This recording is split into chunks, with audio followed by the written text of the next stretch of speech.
हरे कृष्णा। तो हम सब लोग सबसे पहले भूमिका पढ़ेंगे भगवत गीता की।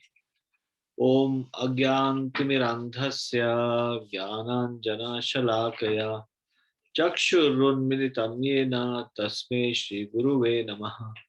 श्रीचैतन्यमनोभीष्टं स्थापितं येन भूतले स्वयं रूपः कदा मह्यं ददाति स्वपदान्तिकम्। वन्देऽहं श्रीगुरोः श्रीयुतपदकमलं श्रीगुरुन् वैष्णवांश्च श्रीरूपं सागरजातं सहगण रघुनाथान्वितं तं सजीवं साद्वैतं सावधूतं परिजनसहितं कृष्णचैतन्यदेवं श्रीराधा कृष्णपादान् सहगण ललिता श्रीविशाखान्वितांश्च। हे कृष्ण करुणा सिंधु दीनबंधु जगतपते गोपेश गोपिकाकांत राधाकांत नमोस्तुते। तप्त कांचन गौरांगी राधे वृंदावनेश्वरी वृषभानुसुते देवी प्रणमामि हरिप्रिये। वाञ्छाकल्पतरुभ्यश्च कृपा सिन्धुभ्येव च पत्तानां पावनेभ्यो वैष्णवेभ्यो नमो नमः। जय श्री कृष्ण चैतन्य प्रभु नित्यानंद श्री अद्वैत गदाधर श्रीवासादि गौर भक्तवृंद। हरे कृष्ण कृष्ण कृष्ण हरे हरे, हरे राम राम राम हरे हरे।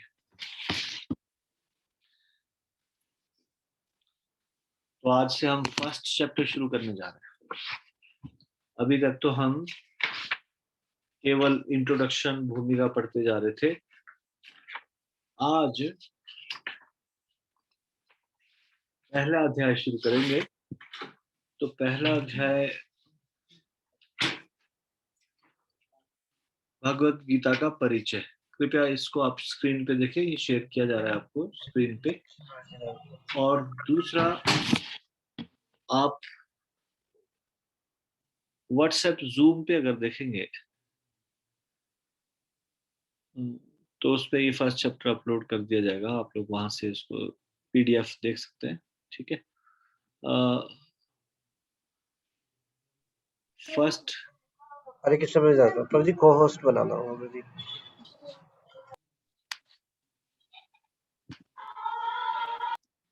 शेयर कीजिए प्लीज।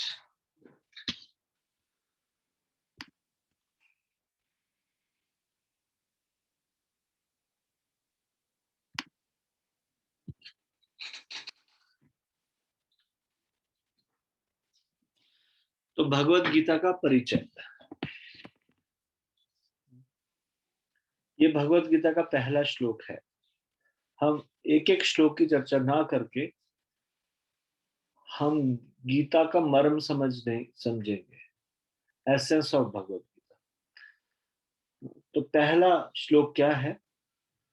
धृतराष्ट्र उवाच धर्म क्षेत्रे कुरुक्षेत्रे संवेतायुयुत्सवः मामकः पांडवाश्चैव किं कुर्वत संजयः। धृतराष्ट्र ने कहा, हे संजय, धर्म भूमि कुरुक्षेत्र में युद्ध की इच्छा से एकत्रित हुए मेरे तथा पांडु के पुत्रों ने क्या किया? अब भगवत गीता की पृष्ठभूमि ये समझना बड़ा इंपॉर्टेंट है।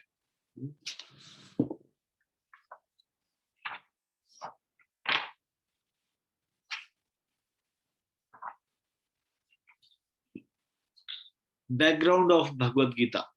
पृष्ठभूमि क्या होता है? Background. So what is the background of Bhagavad Gita? Bhagavad Gita की पृष्ठभूमि में वे घटनाएं समाविष्ट है जो 5000 वर्ष पूर्व कुरु वंश में हो गई थी।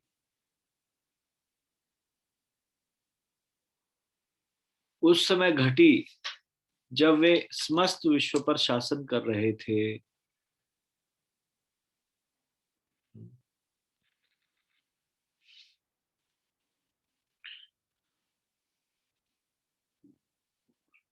क्योंकि धृतराष्ट्र अंधे थे, पांडु राज सिंहासन पर बैठे, किंतु उनकी असामयिक मृत्यु हो गई। देखिए, बड़ा पुत्र ही सबसे पहले राजा बनता है। लेकिन अगर वो अयोग्य हो तो छोटे को बनाया जाए। अब राजा के पुत्र ही बनते हैं राजा, लेकिन यहाँ बड़ी एक क्रिटिकल सिचुएशन होगी। बड़ा पुत्र कौन था? धृतराष्ट्र, लेकिन वो जन्मांध था, जन्म से अंधा। इसलिए राजा किसको बनाया गया? उनके छोटे भाई को, पांडु को। लेकिन अब पांडु भी मर गया, तो अब तो बच्चों को बनाना पड़ेगा ना। मतलब अब बच्चों में से कोई बनेगा, लेकिन बच्चे छोटे हैं। अब पांडु के बच्चे बनने चाहिए थे राजा। राजा के जो पुत्र होता है वो ही राजा बनता है। अगर पहले धृतराष्ट्र राजा बनना था, लेकिन वो राजा नहीं बना था, तो उनके पुत्र एलिजिबल नहीं थे। जो भी राजा बन गया सेकंड नंबर पे, पांडु राजा बन गए, तो युधिष्ठिर राजा बनना चाहिए थे, लेकिन वो बहुत छोटे थे, राजकार्य संभालने के योग्य नहीं थे। तो इसलिए धृतराष्ट्र को तब तक राज सिंहासन पर बिठाया जब तक कि पांडु पुत्र बड़े नहीं हो जाते। मतलब बाकी सब लोग धृतराष्ट्र की सहायता करेंगे, और उसमें खास करके भीष्म पितामह भी है। तो ये राज्य मिलना था पांडु के सबसे बड़े पुत्र यानी कि युधिष्ठिर महाराज को। लेकिन ये डिसाइड किया गया जब तक युधिष्ठिर बड़ा नहीं होता तब तक ये राज सिंहासन पर धृतराष्ट्र बैठे। लेकिन जब पांडु पुत्र बड़े हो गए तो उनको राज्य लौटाना चाहिए था धृतराष्ट्र को, लेकिन उसने उनको राज्य नहीं लौटाया। उनको द्यूत क्रीड़ा में छला गया। 14 वर्ष के दीर्घ काल के लिए वनवास भेज दिया गया।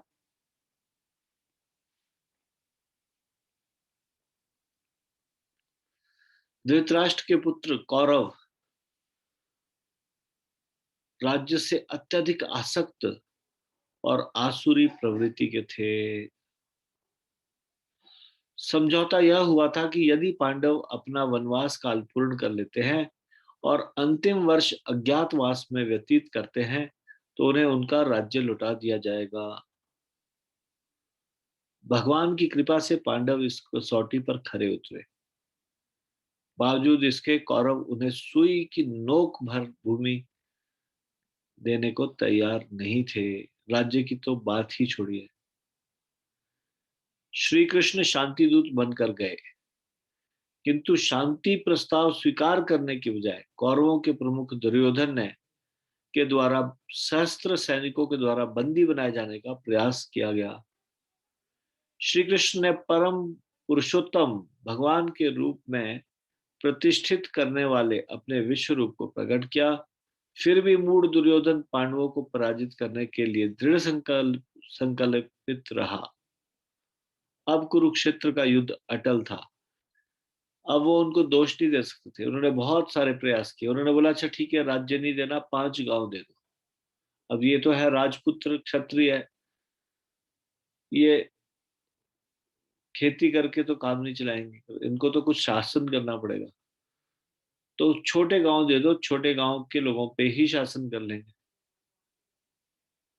हम्म।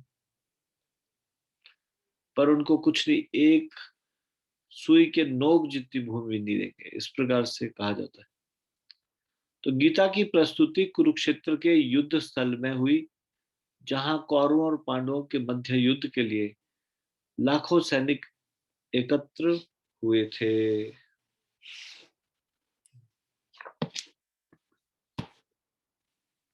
विपक्षी दलों द्वारा युद्ध के श्री गणेश के द्योतक शंख बजाए गए जाने पर अर्जुन अपने कर्तव्य के विषय में भ्रमित हो जाता है। उनको ये समझ नहीं आता कि अब इस समय मेरा क्या कर्तव्य है।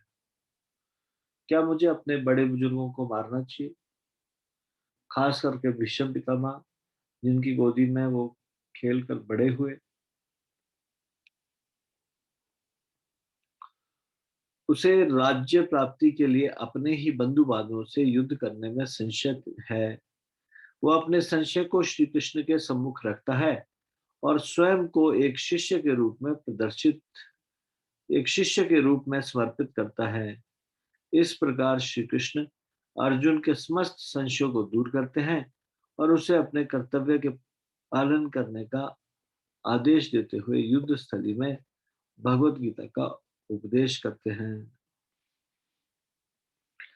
अर्जुन कृष्ण के आदेशानुसार युद्ध करता है और चूंकि धर्म के पालक श्री कृष्ण पांडवों के पक्ष में थे, पांडव विजयी होते हैं। क्यों पांडव विजयी होते हैं? क्योंकि भगवान उनकी तरफ है। धर्म के पालक श्री कृष्ण पांडवों के पक्ष में थे क्योंकि वो धर्म का युद्ध कर रहे थे और वो अधर्म का युद्ध कर रहे थे, कौरव लोग। अब यहाँ पे इसको ध्यान से सुनना है। ये जो नेक्स्ट पैराग्राफ है ये इंपॉर्टेंट है, उसको सुनना है ध्यान से। कृपया ध्यान दीजिए, बी अटेंटिव। जिस प्रकार धान के खेत से खरपतवार अवांछित पौधों को उखाड़ दिया जाता है। देखो, जब धान के का खेत लगाया जाता है तो उसमें धान की उपज के साथ साथ कुछ अपने आप से खरपतवार पैदा होते हैं, तो उसको उखाड़ दिया जाता है। अदरवाइज धान के पौधों को पूरा पोषण नहीं मिलेगा। वो अवांछित पौधे खा जाएंगे, इतनी अच्छी फसल नहीं होगी। आपने देखा है, अगर किसी पेड़ में कोई बेल लिपट जाती है तो वो पेड़ कुछ समय के बाद सूख जाता है कई बार, क्योंकि ये जो बेल है वो सारा का सारा पोषण ले लेती है जमीन से। उसके जड़ों, वो पेड़ इतना फलता फूलता नहीं, इतना ज्यादा अच्छे से उसका विकास नहीं हो पाता। उसी तरह से जब खेती की जाती है तो जो किसान लोग हैं उनको मालूम है, खेती के साथ जब जंगली घास पौधे अपने आप से उत्पन्न हो जाते हैं, उनको निकाल दिया जाता है, उखाड़ दिया जाता है। उसी प्रकार इस कथा के प्रारंभ से ही ऐसी आशा की जाती है कि जहां धर्म के पिता श्री कृष्ण उपस्थित हो, धर्म के पिता कौन है? भगवान। वहां पे साक्षात कृष्ण उपस्थित है। वहां कुरुक्षेत्र रूपी खेती में, ये कुरुक्षेत्र जिसको धर्म क्षेत्र भी बोला जाता है, वहां पे क्या किस चीज की खेती हो रही है? धर्म की खेती हो रही है। हाँ? धर्म को रोपा जा रहा है। तो वहां पे खरपतवार, अवांछित पौधे, तो अधर्मी कौन है वहां पे? ये दुर्योधन आदि धृतराष्ट्र के पुत्र। तो दुर्योधन आदि धृतराष्ट्र के जो पुत्र है वो सारे अवांछित पौधे, खरपतवार है, अधर्मी है।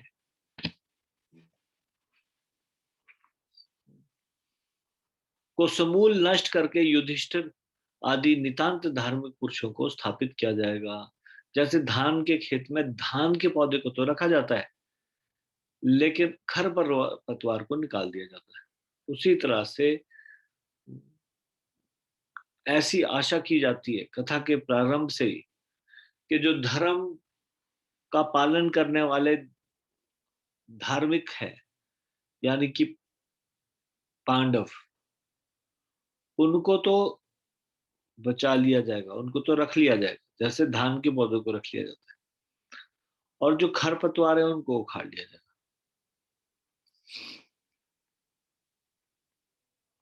अब यहाँ पे प्रश्न 1,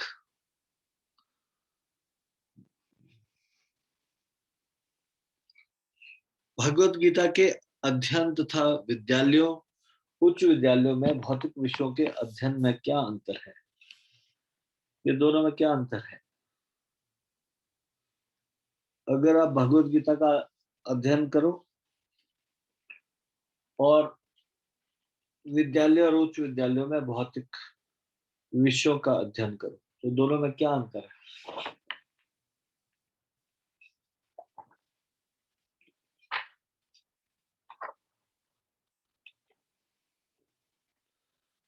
तो इसमें अंतर ये है कि जो संसारिक विषय है उससे डिफरेंट है, ये दिव्य ज्ञान है।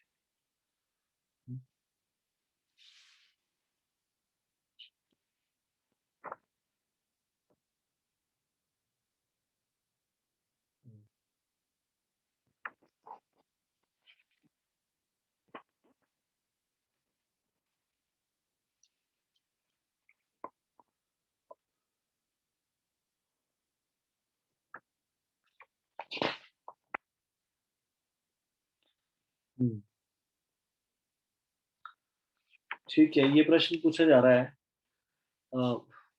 थोड़ा सा बैक कीजिए। ये प्रश्न जो है, भगवत गीता के अध्ययन और विद्यालयों उच्च विद्यालयों में भौतिक विषयों के अध्ययन में क्या अंतर है? Anybody want to say anything? आपको क्या लगता है क्या अंतर है? ये नेक्स्ट टॉपिक है नीचे, भगवत गीता के श्रवण उपरांत परिवर्तन।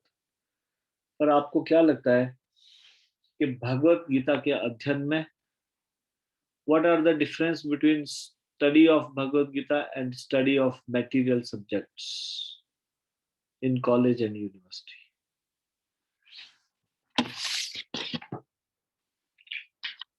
एक मिनट के लिए कृपया हाथ खड़ा कीजिए, आप लोग जो भी इसका आंसर देना चाहें। प्रभु जी स्क्रीन हटा दीजिए कुछ देर के लिए। तो इसका आंसर सबसे पहले मैं बोलूंगा सुरभि गुप्ता। हाँ जी, बताइए। हरे कृष्ण प्रभु जी, दंड प्रणाम। हरे कृष्णा दंड जी। प्रभु जी, जो भौतिक विषयों में पढ़ाया जाता है उसमें केवल आर्थिक मतलब पैसा कमाने की शिक्षा दी जाती है कि पैसा कैसे कमाना चाहिए। Very good. तबकि जब हम कृष्ण को सेंटर में रख के करते हैं, मतलब जो आध्यात्मिक शिक्षा दी जाती है उसमें बताया जाता है कि कृष्ण को कैसे सेंटर में रखा जाए और जो हम पैसा कमाए भी वो कृष्ण की सेवा में कैसे यूज करें। Very good. जो भौतिक विद्यालय है उसमें जो भी पढ़ाई की जाती है एक चीज को सेंटर में रखते हुए की जाती है, और वो क्या है? How to earn money. एक ही उद्देश्य हो गया कि क्यों पढ़ाई करनी है, ताकि फिर पढ़ लिख के बाद में पैसा कमाया जाए। तो ये तो आपने बहुत अच्छा बताया। और जो आध्यात्मिक विषय है उसमें भक्ति में कैसे आगे बढ़ा जाए। ठीक है। खुशी गुप्ता। हरे कृष्णा प्रभु जी, दंडवत प्रणाम। हरे कृष्णा दंड जी। प्रभु जी, एक ये भी है कि जो भौतिक विद्यालय होते हैं उसमें प्रोफेशनली ज्ञान दिया जाता है, उसमें ऐसे कुछ ये नहीं होता कि, और जो भगवद गीता है उसमें ऐसे पैसे कमाने के लिए ज्ञान नहीं दिया जाता, उसमें कृष्ण की तरफ जिससे बढ़ सके इसलिए ज्ञान दिया जाता है। हाँ, सिमिलर सिमिलर आंसर दिया आपने, है ना। वही पैसे धन कमाने के विषय में एक जगह ज्ञान दिया जाता है, एक जगह धन कमाने के विषय में नहीं, आध्यात्मिक उन्नति के विषय में। और भी अंतर मिलेंगे आपको, काफी सारे अंतर हो सकते हैं। विश्वदेव प्रभु बोले।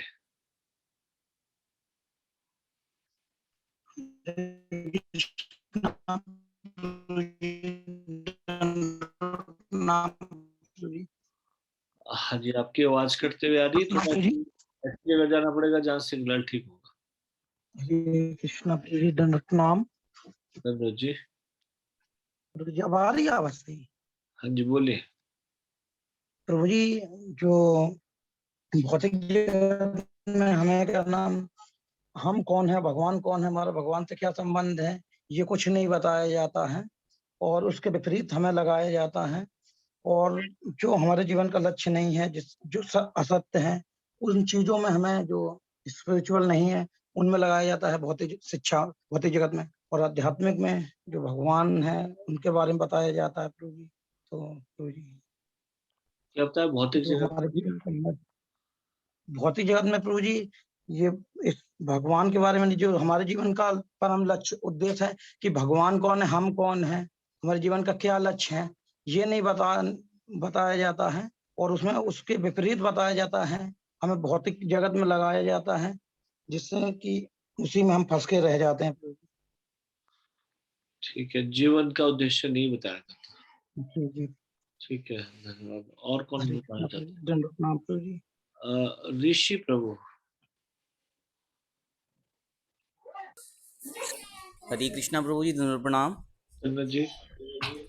प्रभु जी लगभग सिमिलर है। मैं ये कहना चाह रहा था कि भौतिक जगत में जो है हमें मैटर के बारे में पढ़ाया जाता है और मैटर के अलावा कुछ और नहीं पढ़ाया जाता, जबकि जो हम भगवत गीता पढ़ते हैं तो हमें मैटर की तो नॉलेज मिलती ही मिलती है और सोल की भी यानी स्पिरिट की नॉलेज मिलती है, जो वास्तव में हमारा गोल है, जैसा कि प्रभु जी ने कहा।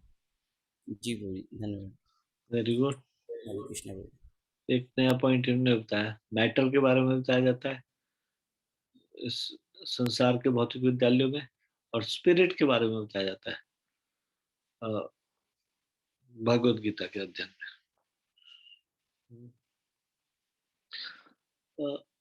और कोई ऐड करना चाहता है इसमें कुछ? अनिल कुमार प्रभु।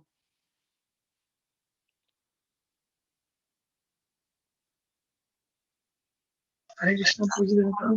मनोज। आवाज सही आ रही? हाँ जी, बोलिए।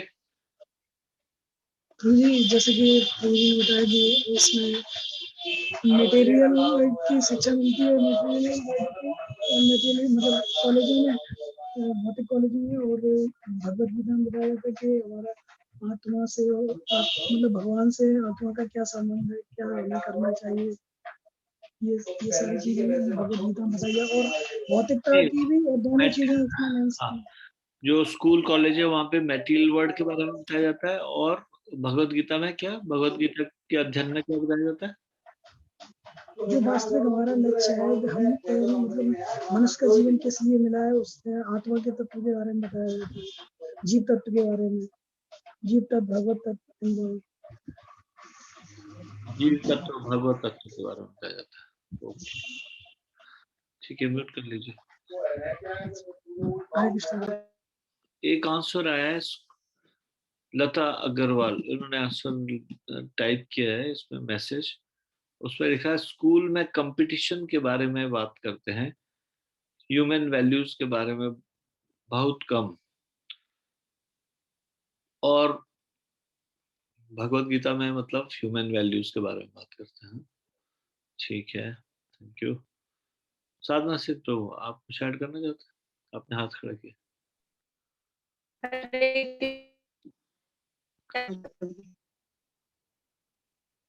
प्रभु जी, जो स्कूल है भौतिक जीवन में, जो स्कूल उसमें जो है सिर्फ शरीर के बारे में शरीर ही सबसे मेन है, और भगवान से रिलेशन और उसके बारे में कोई बात नहीं करी जाती, जबकि जो भगवत गीता या आध्यात्मिक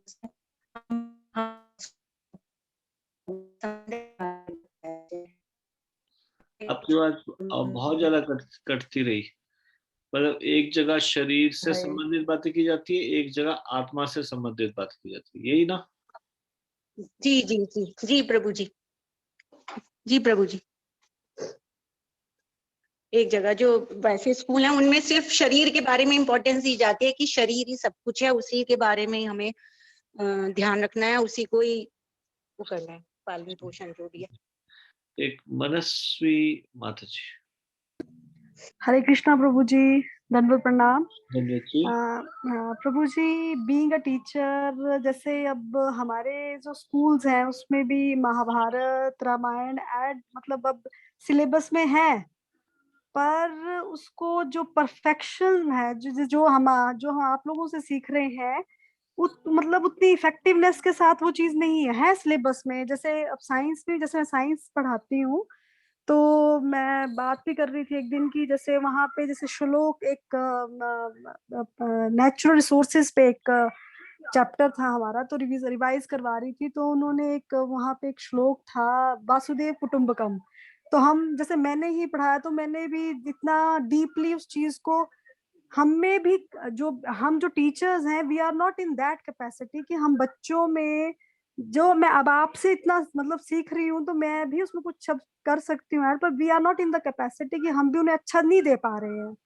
मतलब हम बीइंग अ टीचर, हमारी भी जो एजुकेशन है, हम टीचर्स को इस चीज से हम नहीं जुड़े हुए हैं, तो हम भी उनको अच्छी तरह से, जैसे महाभारत है वो भी एक सिलेबस की तरह पढ़ाई जा रही है, जिस तरह से वो चीजें ऐड की गई हैं, जैसे कुछ मतलब गीता के श्लोक कुछ ऐड किए हैं, पर हम भी उसको इतनी डीप डेप्थ के साथ हम नहीं पढ़ा पाते हैं प्रभु जी। ठीक है, आपको कहने का मतलब अगर कुछ स्पिरिचुअलिटी के बारे में बताया भी है तो भी वो इतना गहनता, गहराई के साथ नहीं बताया, और टीचर्स को भी इस चीज का बहुत ज्यादा नॉलेज नहीं है। नहीं है प्रभु जी। ठीक है, ठीक है। हरे कृष्णा, दंडवत प्रणाम प्रभु जी। सुरभि माता जी, आपने कुछ और आंसर लिखा, यू वांट टू से? हाँ, आपका हो गया, एक मिनट जरा। कलावती माता जी, कलावती माता जी बच्चे। हरे कृष्णा प्रभु जी, दंडवत प्रणाम। हरे कृष्णा, धन्यवाद जी। प्रभु जी, हमें स्कूल कॉलेजों में हम अपने आप को खुद को भूल जाते हैं, लेकिन अध्यात्म ज्ञान में हमें अपने स्वयं की पहचान होती है। हम क्या है उस चीज को हम पहचान सकते हैं, जान सकते हैं। Very good. हरे संसार में तो खुद को वास्तव में हम क्या है उसको भूलने की शिक्षा दी जाती है। मतलब कि देहात्म बुद्धि में ही व्यक्ति और ज्यादा गहरा होता जाता है, लेकिन जो भगवत गीता का अध्ययन है उसमें स्वयं की पहचान होती है, वास्तव में मैं कौन हूँ। इस भौतिक जगत की पढ़ाई में तो स्वयं को भूल जाता है व्यक्ति, और वो अपने आप को सोचता है कि मैं ग्रेजुएट हूँ, या फिर है तो हम तो ठीक है, या फिर इंडियन हूँ, या फिर विदेश फॉरनर हूँ, ठीक है, और वास्तविक पहचान नहीं हो पाती। सुरभि माता जी, आपने कुछ टाइप किया था, उसको आप कहना चाहोगे, एक बार क्लियर करना चाहोगे? प्रभु जी, मैं ये कहना चाहती थी कि जैसे आजकल क्या होता है कि मतलब मॉडर्नाइजेशन को ज्यादा बढ़ावा दिया जाता है। मॉडर्नाइजेशन, यस, मतलब स्कूल जैसे में। पेरेंट्स की वैल्यू करना नहीं सिखाया जाता। पहले गुरुकुल में क्या होता था कि बच्चों को शिक्षा दी जाती थी कि माँ बाप के कैसे रेस्पेक्ट करते हैं, संस्कार दिए जाते थे। हाँ जी, अच्छे संस्कार दिए जाते थे। आजकल उसकी कोई इम्पोर्टेंस नहीं है, बस पढ़ाए जा रहे हैं, ये नहीं पता कि मतलब कोई वैल्यू नहीं। संस्कार भूलते जा रहे हैं, संस्कारों के बारे में जा रहा है, कोई रेस्पेक्ट नहीं करता अपने पेरेंट्स की, सब ऐसे ही मतलब, ये मतलब बताना चाहती थी। ठीक मतलब है, कि जिस टाइप की शिक्षा गुरुकुल में दी जाती थी, इस टाइप की आजकल बिल्कुल भी मतलब वो नहीं दी जाती। ठीक है, ठीक है, धन्यवाद, thank you, thank you so much. 30 minute is a very less time, ऐसा लगता है मुझे कई बार। और चलो, आज हमने ये भगवत गीता की पृष्ठभूमि के बारे में चर्चा की, फिर भगवत गीता के श्रवणोपरांत परिवर्तन, ये हम कल पढ़ेंगे, और फिर इसके बाद आप इसका उत्तर देने में सक्षम होने चाहिए, what is the difference between animal and human, जानवर और मनुष्य में क्या अंतर है, ये प्रश्न पूछूंगा मैं कल आपसे। लेकिन उससे पहले हम लोग ट्रांसफॉर्मेशन आफ्टर हियरिंग भगवत गीता, भगवत गीता के श्रवण के बाद परिवर्तन, ये पढ़ेंगे, ठीक है। अगर आप चाहें तो आप घर से भी पढ़ के आ सकते हो, थोड़ा टॉपिक पहले थोड़ा सा पढ़ सकते हो, और फिर ये क्वेश्चन जो इसमें दिए हैं, दिस इज ब्रेन स्टॉर्मिंग, क्या बोलते हैं इसको, brain storming, where you will give your ideas, your answers, आपके दिमाग में क्या आ रहा है, और उससे कुछ कुछ नए आइडियाज आते हैं, बहुत सारी चीजें पता चलती है, ठीक है। So tomorrow brain storming will be what is the difference between animal and human, पर उससे पहले आपको थोड़ा सा ये पढ़ना पड़ेगा, भगवत गीता के श्रवणोपरांत परिवर्तन। तो टेलीग्राम ग्रुप में प्रभु जी अचिंत्य प्रभु ये डाल दिया आपने फर्स्ट चैप्टर? यस प्रभु जी डाल दिया। तो सभी लोग टेलीग्राम ग्रुप में है ना? तो आप टेलीग्राम ग्रुप में प्लीज इसको आप एक बार पढ़ लीजिए। और अगर आप टेलीग्राम ग्रुप में नहीं है तो विष्णु और प्रभु को अपना नंबर दे दीजिए। अच्छा, कुछ लोग कह रहे हैं नहीं है। तो यहाँ पे एक चैट में ये प्रभु जी विष्णु और प्रभु अपना नंबर डाल देंगे। विष्णु और प्रभु कृपया अपना नंबर डाल दीजिए चैट, यहाँ पे चैट बॉक्स में।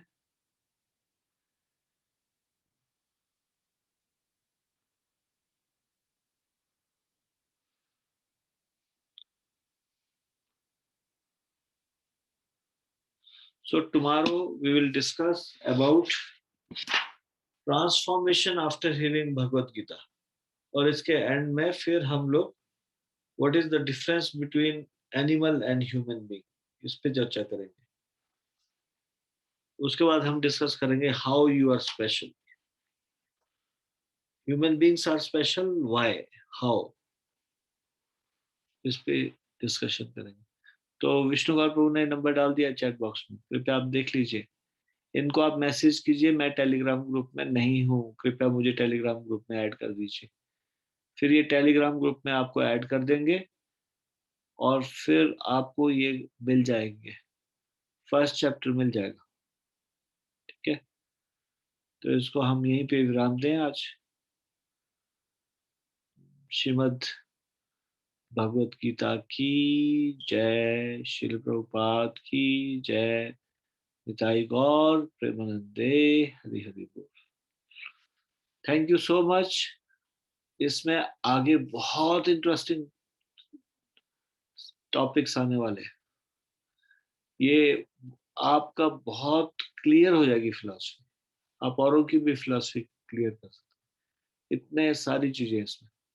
मैं आपसे रिक्वेस्ट करूंगा, जो हमारा ये ब्रेन स्टॉर्मिंग होता है उसके पॉइंट्स आप लिख लीजिए, क्योंकि 5 लोग 5 नई नई चीजें बताएंगे और कई बार बहुत अच्छे अच्छे पॉइंट्स आएंगे।